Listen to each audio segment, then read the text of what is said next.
amores! Sejam bem-vindos aí na nossa live de quarta-feira. Hoje que estamos trazendo um tema nada agradável, convenhamos, né, gente? Um tema que nos toca a todos, mas um tema importantíssimo porque hoje nós vamos arrancar o demônio das pessoas que ficam falando que mal dos carentes. Sabe por quê? Porque elas também são carentes, que elas vão descobrir hoje, vão ficar arrasadas, vão ter que já ligar para um psiquiatra, já tomar um Rivotril para não cometer um suicídio. Porque hoje a gente vai tirar aqui o mito desta questão da carência. Então eu já vou começando aqui com vocês, porque hoje aqui o tempo tá escasso, meus amores. Hoje aqui tá tenso.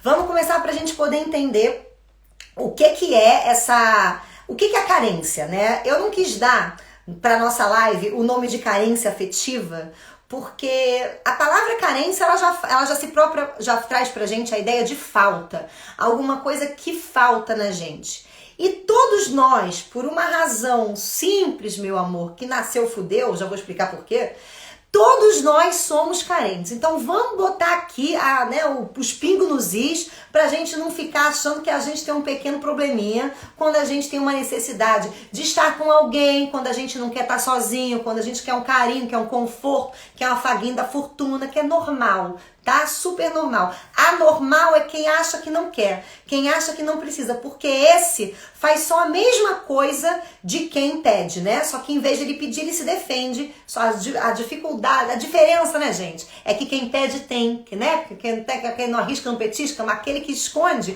nunca tem. Vamos entender então, gente. A palavra carência traz pra gente a ideia de que alguma coisa falta dentro de nós. E o que é que falta dentro de nós? Em verdade, quando tu nasce ali, nasceu o primeiro choro da desgraça, não falta nada. Porque todos nós somos assim. Nós nascemos, eu já falei isso aqui pra vocês, e a gente tem o nosso self. O que é o nosso self? Toda vez que eu falo isso, às vezes gera um problema na cabeça, porque tem gente que entra novo, tem gente que não sabe de onde é que tá vindo, acha que eu tô falando de uma pessoa, sei lá o que acha que eu tô falando. Mas vamos entender o que é o self. Gente, a psique, a nossa cabeça, a nossa psique, nossa mente, nossa alma, ela vai funcionar da seguinte forma, tá? Nós temos o nosso inconsciente. O que tem lá no nosso inconsciente? No nosso inconsciente tem o DNA do que é ser humano. Tudo aquilo que um demônio de um ser humano pode sentir, realizar, ter, fazer, enfim, tá tudo ali arquivado, tudo ali guardado, tá?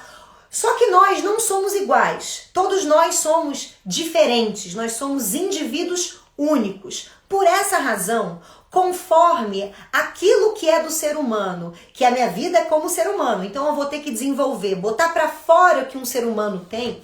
Como eu vou ter que botar aquilo pra fora, eu vou botar sempre pra fora com o meu jeito. Então, deveria ser isso. O nosso self é esse dono da totalidade e o nosso ego é apenas um escravo do self, tá? O self fala assim, agora vai lá, filho, maternidade. Aí o ego fala, beleza, cara, maternidade, mas dá a cara dele. O que acontece com a gente? Aí eu vou contar aquela velha história pra gente. Tava lá, você é um pequeno repolho dos infernos, resolve nascer, e aí você tem um pai, você tem uma mãe, você nasce com uma cultura, você nasce numa sociedade, você nasce e aí você começa a ser educado. Então, e essa é uma coisa que acontece, que a gente tem que ter em mente isso, tá, gente? A maternidade, né, como um todo, ela é quase que um ritual pra mulher, tá? Isso é pelo processo de individuação. Isso tem a questão arquetípica, eu vou explicar por quê. Porque a partir do momento que você tem uma criança, tem um filho, isso funciona também para homem, né, em algum nível, principalmente na questão profissional. Na hora que você tem algum filho, você vai querer que aquele seu filho seja a melhor coisa do mundo. Seja o mais educado, mais legal, o mais aceito, que não tenha problema, que não sofra, seja perfeito. Então você vai buscar tudo aquilo que você acha que é perfeição e maravilha para poder educar teu filho. Só que a gente esquece que como o ser humano pensa, eu não sei se felizmente ou infelizmente, na verdade não é nem todo ser humano que pensa não, né, gente? Porque tem as pessoas que não pensam, mesmo achando que elas pensam, elas não estão pensando. Elas estão fazendo qualquer outra coisa.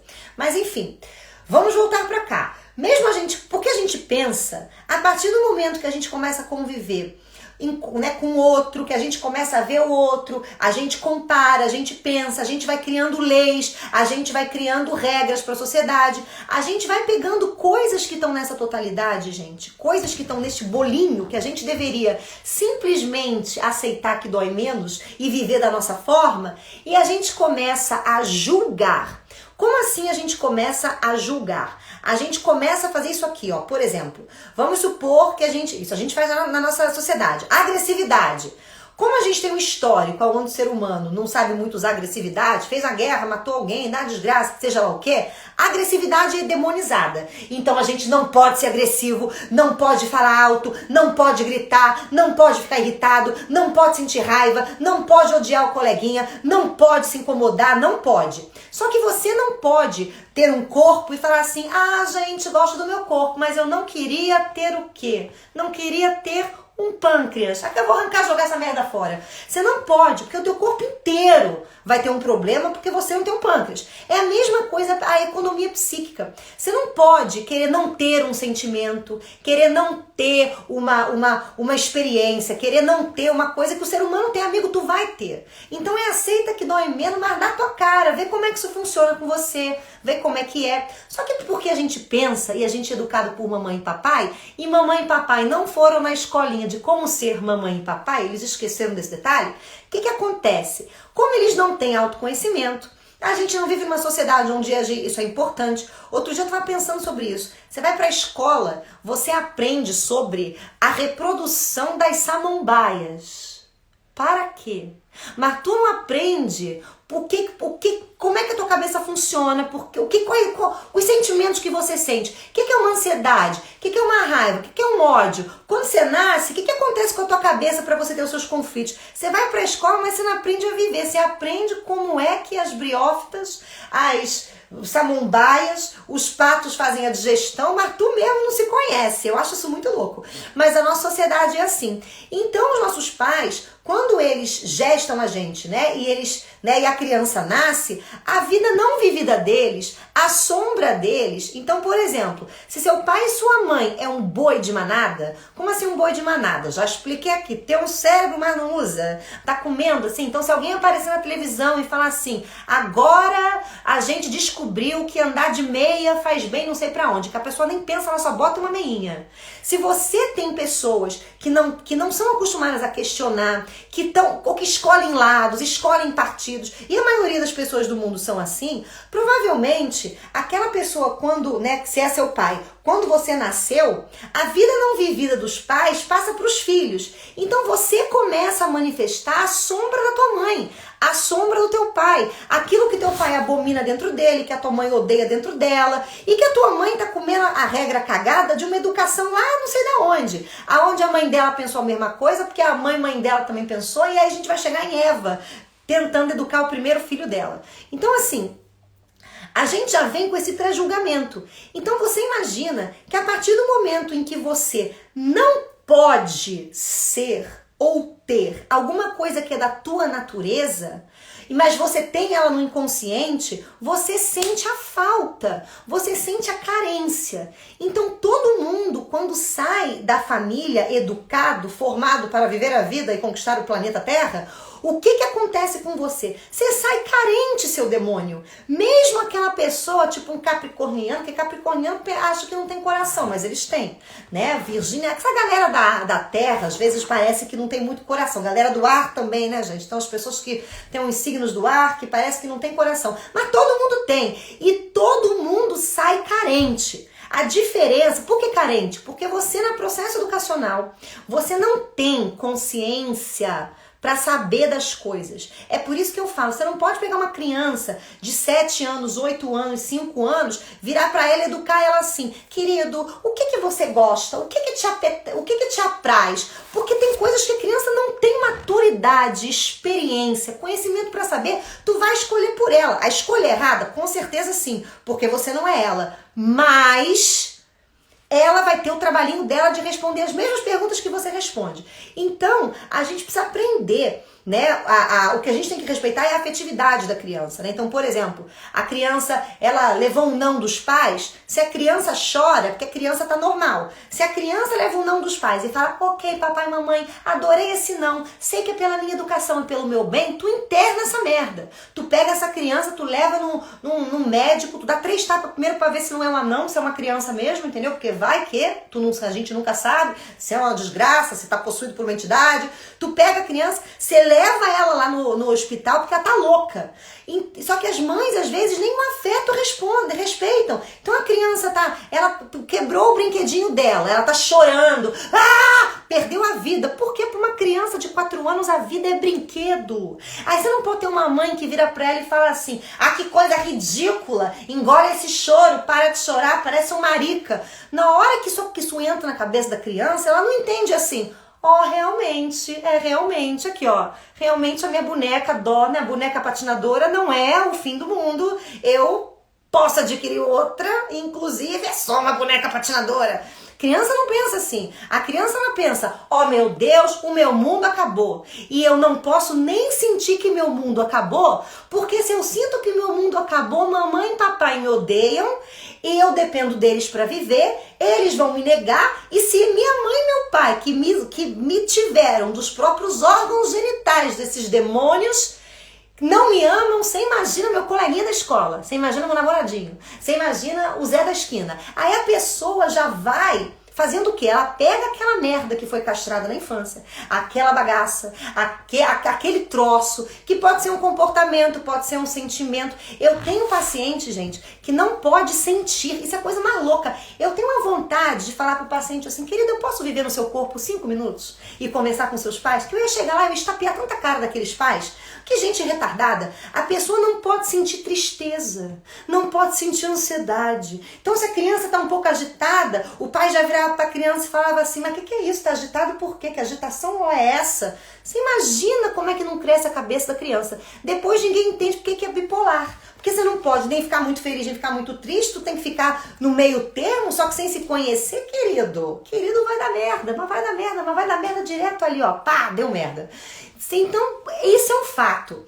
Então, todo mundo sai da educação cheio de coisas que você foi amputado, que você, né, por conta da educação, que foi castrado em você, que você não sabe você não tem ideia do porquê que você não tem, coisas que você não vê dentro de você, e todo relacionamento, bota isso na tua cabeça, anota pra você não ficar enlouquecido.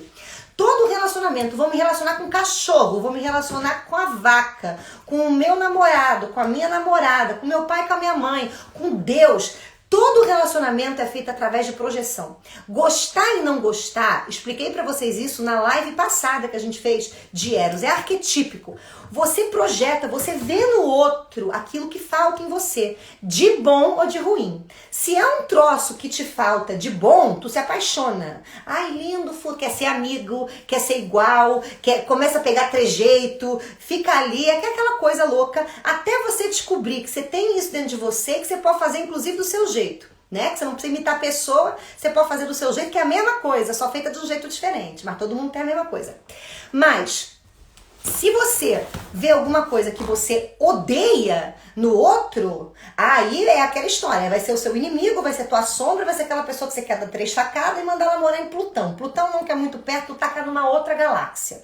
Então assim, é a mesma coisa, e isso fala de uma carência. O que me falta? Falta essa parte da minha totalidade que eu não posso manifestar. Então todos nós, por conta dessa carência, o que a gente vai fazer? Alguém fez uma pergunta aqui, peraí. E as crianças que choram e não querem dormir sozinhas e a mãe faz técnica pra deixar chorar? Tá, minha filha, deixa eu contar um negócio aqui que eu acho sinceramente. Eu acho que às vezes as crianças não dormem sozinhas, porque tem milhões de coisas, gente. Pode ter medo escuro, pode ter... Isso é legal, essa pergunta foi muito legal, porque a criança, gente, como a gente não sabe nomear, a gente nasce, a gente não sabe que porra é essa, o que a gente tá fazendo aqui, a gente simplesmente está, esse é o fato. O que acontece? a nossa infância, o que a gente sente, o que a gente pensa, é nomeado pelos nossos pais. Então, se uma criança, por exemplo, está sentindo ansiedade, mas a mãe nomeia de agressividade, essa criança vai achar que aquilo é agressividade. Nunca vai saber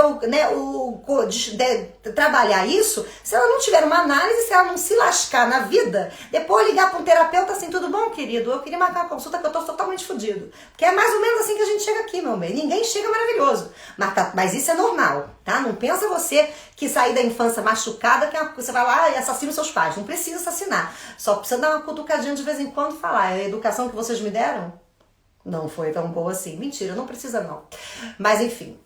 Brincadeiras à parte. Então, por exemplo, a criança que não quer dormir sozinha e a mãe ou deixa chorando, ou a mãe obriga muito, ou a mãe pega e acolhe demais e põe ali na cama e fica ali muito. A mãe boa quanto a mãe ruim são mães péssimas. Então, a uma quanto a outra. A mãe tem que estar ali no meio termo. Então, tem coisas que você vai ter que vão gerar questões do teu filho, que vão gerar carência. E tem coisas que não vão gerar. Ah, Cristiane, mas eu posso controlar isso? Não, você não pode. Por quê? Porque tem um arquétipo. E o que é um arquétipo? Arquétipo é tipo um instinto que tu nasce com aquela merda, você não pode jogar fora. Eu, por exemplo, eu gostaria muito que o meu instinto da fome...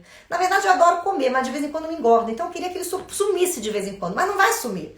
É igual esse arquétipo. Quando você nasce, você tem um arquétipo da ferida do Quiron, né? Que eu já falei aqui pra vocês, cata aí na live que tu vai achar. É a ferida do Quiron, que traz essa ferida nossa. E essa ferida, ela é natural, porque sem a ferida você não entra pra dentro de você. Você não faz autoconhecimento. Então essa ferida da infância é natural. O que a gente tem que estar preparado na maternagem, isso aqui não é aula de maternagem, não é uma live de maternagem, mas eu só dando uma palhinha, é a gente respeitar a afetividade da criança. A criança está chorando, ela não quer dormir. Ela está tendo uma reação normal. Mas eu vou ter que organizar ela. Mas vai ter que dormir, por quê? Porque tem que dormir, que se não dormir vai morrer. Tem que dar logo um choque. A criança, ela entende assim. Já viu o desenho de criança, como é que é? Desenho de criança é tudo assim. O bonequinho cai da pedra, fica achatado. Né? Não cai da pedra e fala, ui. Não, aí a criança entende que não é para subir na pedra e estacar de cabeça. Então a criança, ela tem essas questões, né, muito caricaturas. Então você pode virar para ela e falar isso, sabe? Olha, dormir vai morrer, porque vai ficar cansado, não vai conseguir estudar, vai perder os amigos, vai acontecer uma tragédia, que a criança dorme. Arruma um jeito de falar, e mesmo se a criança não entender, mas eu deixei ela dormindo ali e tal, ela vai ter uma questão. Então não se preocupa muito com a questão, se preocupa com a tua questão. Porque a criança vai ter as delas, e mesmo se você for uma mãe perfeita, ainda assim ela vai ter as delas. Então essa ferida, ela é exatamente, o Daniel colocou aqui, é o nosso zíper pra dentro. É o nosso zíper pra dentro. É aquilo que nos conecta com o nosso inconsciente. Então ela vai ter que acontecer. E essa ferida, porque a gente vai ficar separado pela educação entre persona e sombra, deixa eu explicar o que é isso aqui. Quando você começa a ver que tu não é aceito, que já tua mãe e teu pai já tem uma certa ressalva acerca da tua pessoa, já marcaram ali um asterisco dizendo, não sei se vamos devolver, não sei se queremos só como amigo, não sei como é que isso funciona. Estão olhando ali pra você. Na hora que você recebe isso, o que você vai fazer? Você vai deixar de ser quem você é. Algumas crianças desconectam do corpo, desconectam do seu sentir, porque é o sentir que aciona elas ao ser que elas serem, ao ser o que elas são, e elas vão passar a fazer as coisas. Então você passa a ser gostado pelo que você faz, não pelo que você é. Então você passa a aprender a agradar o outro, ou você é aquela criancinha que ganha destaque porque você soca as crianças na escola, então você tem ali o socador da não sei da onde. Você sai da tua essência e você entra na tua persona. Só que essa persona, como é que ela funciona? São coisas que funciona assim, nasceu, tu vai se identificar com aquilo que é do humano, mas como pessoal, ou seja, é igual quando você tá na escolinha, que você vê um amiguinho que gosta da mesma coisa que você, a gente é BFF, melhores amigos, somos gêmeos, ai que lindo, nananã. E aí no meio da amizade tu descobre que vocês gostam da mesma coisa, mas tem algumas diferenças. A gente gosta desse desenho, mas fulano gosta desse personagem, eu gosto desse. Você vai vendo as diferenças. Então, a gente se identifica no primeiro momento como pessoal, a gente nem vê a diferença, a gente acha que a gente é aquela porcaria e vai vivendo naquele modelo. Então tá indiferenciado na gente. E é por isso que o oposto daquela coisa que tá na nossa sombra aparece nos tomando e aparece o tempo inteiro fazendo a gente oscilar entre dois polos. Então a pessoa que aprendeu que ela tem que ser calma e ser um ursinho carinhoso, ela vai oscilar entre ser o ursinho carinhoso e o dragão do inferno. Quando ela for o dragão do inferno, ela vai dar várias desculpas para isso. As mais caras de pau para mim são as desculpas dos espíritas, falo mesmo, que falam que estão possuídos por uma entidade. Eu falo, não é possuído por entidade não, tá possuído primeiro pelo seu complexo. Se tem entidade ou não, a gente deixa isso para as pessoas, que é uma coisa pessoal de cada um, tá? Mas que é um complexo que eu arranco um dedo aqui online se não for. Tá? Então, vamos lá, tu tá lá vivendo o demônio e o santo, o demônio santo. O que vai acontecer? Tudo aquilo que você não pode ser do demônio, por exemplo, ou do santo, né? E porque, na verdade, a gente está buscando fazer isso aqui, ó. Fazer a nossa integração, fazer a união. Você dá cara para esse polo, você pode usar os dois de maneira assertiva. Então, a gente vai projetar aquilo que está indiferenciado na gente nos outros. Então todo mundo é carente, só muda a forma que a pessoa reage à carência. Tem aqueles que são super sensíveis, que porque não foram aceitos como criança, estão buscando essa aceitação, choram, se ofendem, se sentem a pior pessoa do mundo. Tem aqueles que têm medo de perder a pessoa, medo de ofender, medo que a pessoa vá embora, porque trazem uma dependência emocional da infância, por conta lá da ferida. Tem aqueles que parecem que não têm coração mesmo, que são defensivos, não tem carinho, não tem afeto, não tomam contato com as emoções desses, mas esses daí são os que eu mais gosto de ver, porque eu sento aqui na minha cadeira, que eu fico só vendo. São aqueles que vão surtar porque tem uma angústia, uma ansiedade, vão somatizar no corpo, vão